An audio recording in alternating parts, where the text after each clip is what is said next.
엄마가 되면 정말 중요한 게 뭐냐면은요.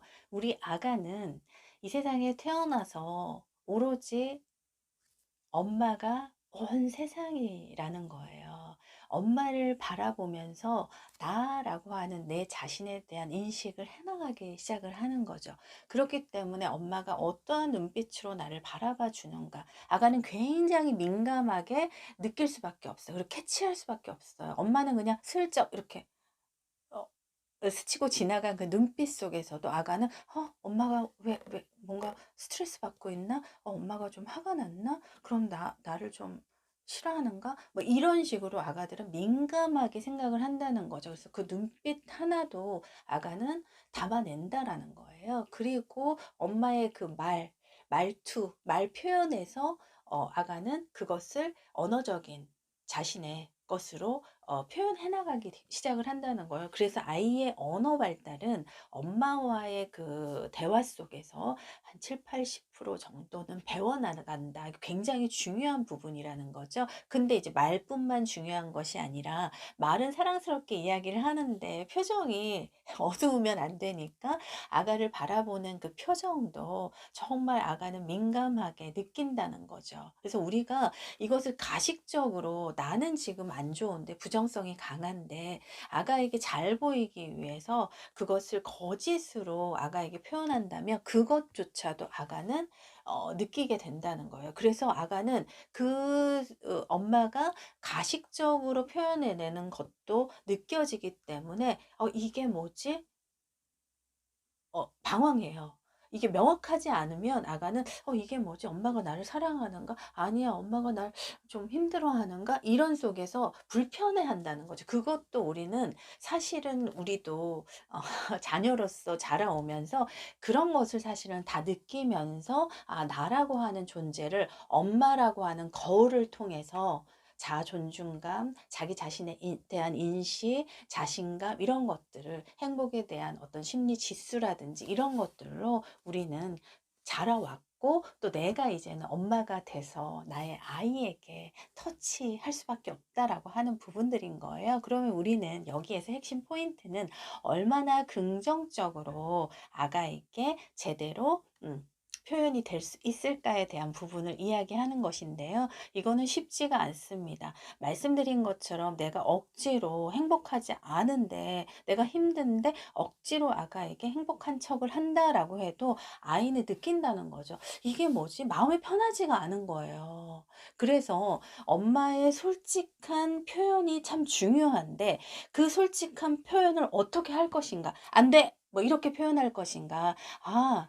소정아, 그거 좀 위험하니까 이렇게 좀 조심해 줄까? 뭐 어떻게 이 같은 표현이지만 이것을 어떻게 쿠션의 언어로 긍정적인 언어로 표현을 할 것인가에 대한 부분은 생각해 볼 필요가 있다는 거죠. 제가 이제 유치원 선생님이었을 때 26살 때 제가 이제 유치원 선생님을 시작을 했는데요.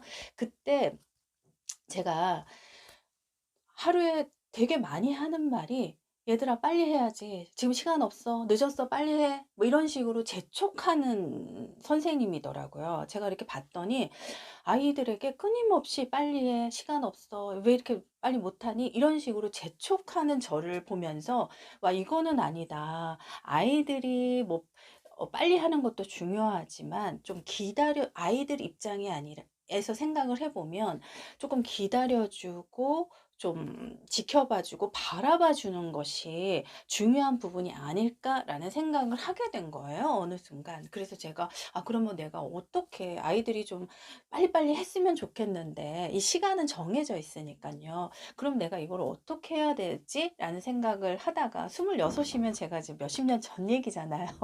그때는 뭐 많은 것들이 부족할 때였기 때문에 제가 생각을 하다가 '그러면 언어를 내가 "빨리 해." 이렇게 재촉하는 것이 아니라 "조금만 서둘러 주겠니?" 뭐 이런 식으로 언어를 좀 이렇게 아이들 입장에서 이렇게 터치 받았을 때 좀 편안하게 이야기를 해 줘야 되겠다라고 생각을 하고 그때부터 그렇게 언어를 썼었거든요. 저 같은 경우에는 "빨리 해야지." 뭐 이러지 않고 "조금만 서둘러 주지 않겠니?" 뭐 이런 식으로 이야기를 했던 생각이 나더라고요. 이제 그런 게 이제 쿠션 언어라고 하는데요. 우리가 "빨리 해. 이것 좀 해 줘." 뭐 이렇게 명령조로 이야기하는 것이 아니라 아이들에게 "요 조금만 더 뭐뭐 해 주지 않겠니?" 뭐 이런 식으로 의견을 물어봐 주기도 하고 "내가 지금 너 중심에서 의견을 좀 물어봐 주는 거야. 그리고 나의 좀 생각도 좀 너가 읽어봐 주겠니?" 라고 하는 부분들. 그래서 아이가 생각, 어떤 엄마의 이야기 속에서 내가 '아 그럼 내가 좀 늦게 하고 있나? 내가 좀 빨리 해야지.' 이렇게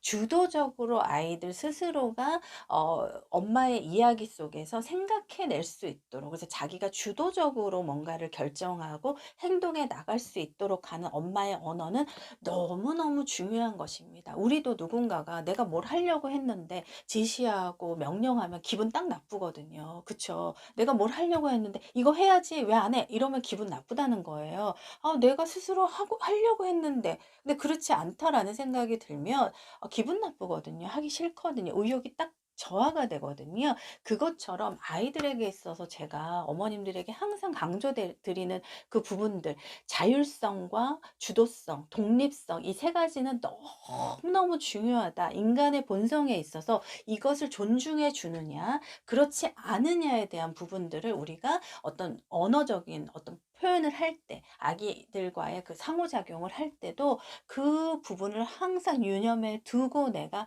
이야기를 하고 표현하고 무언가를 함께 해 나갔을 때 그때 아이가 '내가 주인공이네. 아 엄마라고 하는 모든 것들이 엄마와 함께하는 시간들이 너무나 행복해. 좋아.' 그러면서 엄마의 이야기에 귀를 기울이게 되는 것이거든요. 지금 이 순간 태교의 시간 너무 중요하고 소중하고 너무 좋은 시간이기 때문에 이 시간에 우리가 이런 부분도 '아 그럼 내 쿠션의 언어를 어떻게 사용할 수 있을지.' 그리고 이것을 남편하고 이제는 연습해 볼 수 있다는 거예요. 남편이 뭐라고 얘기했어요? "왜 늦게 들어왔어?" 뭐 이런 것이 아니라 그쵸. 그렇게 인제 야단치듯이 하는 것이 아니라 "오늘 뭐 무슨 일이 있었어요? 오늘 바빴어요?" 뭐 이런 식으로 조금 쿠션 언어, 그러니까 부드럽게 말랑말랑하게 폭신폭신한 언어들을 좀 사용하게 되면 상대방이 자신의 이야기를 이렇게 좀 눈치 보지 않고 솔직하게 이야기할 수 있다라고 하는 부분들, 그래서 우리가 쿠션 언어라고 하는 부분들을 좀 생각해 보면 좋을 것 같다. 그 연습을 남편과의 부부 태교를 통해서, 이야기를 통해서 해나가는 부분들. 그래서 어머님들, 임신 말기에 계신 어머님들은 다른 태교 '내가 뭐를 해야 되지?'라고 고민하시지 마시고요. 그런 표현들, 쿠션 언어를 남편하고 자꾸 연습해 보고 하는 시간을 갖는 것이 정말 임신 말기에 중요한 태담 태교이다라고 하는 부분들을 꼭 말씀드리고 싶고요. 우리 어머님들이 태교를 통해서 남편을 많이 칭찬해 주고 그리고 감사하다는 말도 많이 이야기도 해 주고 그리고 감탄도 많이 해 주게 되면 세 가지, 감사의 말, 감탄의 말, 칭찬의 말을 어머님들이 먼저 남편에게 많이 해 주시는 표현을 하시게 되면 남편은 느끼게 되는 거야. 아빠는 느끼게 되는 거야. '와 칭찬을 받아 보니까 너무 기분이 좋네. 아 너무 고마운 남편에게 그동안 고맙다.'라고 하는 표현을 좀 서툴게 하셨다라고 하면 어머님들 먼저 마음을 좀 오픈하셔서 좀 요번에는 적극적으로 칭찬을 해 보세요. "연습하는 거야 자기야. 아가가 태어났을 때 내가 거울이라고 하니까, 엄마인 내가 온 세상이라고 하니까 우리 아이에게 좋은 사랑의 표현을 내가 해 주기 위해서